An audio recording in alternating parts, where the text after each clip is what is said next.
Everyone noticed the silence before they noticed the gift.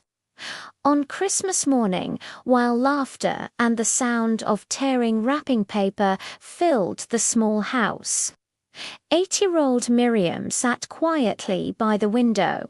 In her hands was a neatly wrapped box. It was covered in plain brown paper and tied with a simple string. There was no name tag. It was just waiting. Her mother, Amma, glanced at her with concern. "Miriam, aren't you going to open your presents?" Miriam just shook her head. "Mine is for later," she said. Amma smiled gently, but worry flickered in her eyes. Ever since her husband, Kofi, had left 2 years earlier, silence had become an uninvited guest in their home. So many questions went unanswered. Feelings were left unspoken. And Christmas had become quieter and quieter every year. When the last gift was finally opened and the room settled down, Miriam stood up.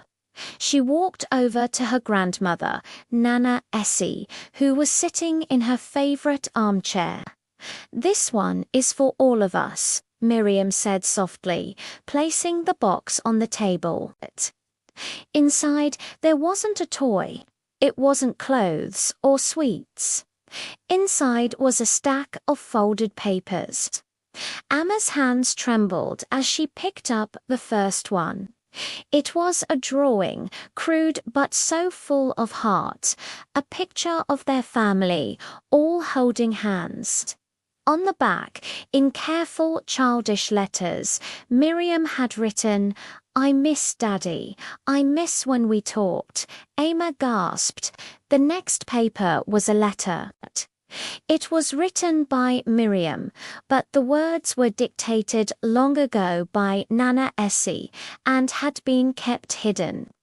The letter was from Kofi. He had written it months after leaving, but never found the courage to send it. Nana Essie had found it among his things and kept it, waiting for just the right moment. The letter spoke of regret, of fear, and of a love that had never really left. Tears started to fall freely now. The room was filled not with words, but with a powerful, unspoken truth. Later that afternoon, there was a knock at the door. Kofi stood on the doorstep, looking unsure and trembling. He'd been drawn back by a feeling he couldn't quite explain. Amma opened the door.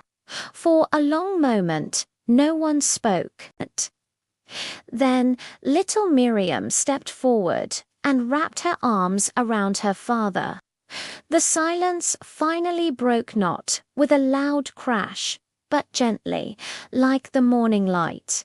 That Christmas, the greatest gift wasn't wrapped in paper or tied with a ribbon. It was a gift that had been wrapped in silence, opened with courage, and filled with healing. And for the first time in years, their home was loud again, filled with the sound of love. Thanks for watching.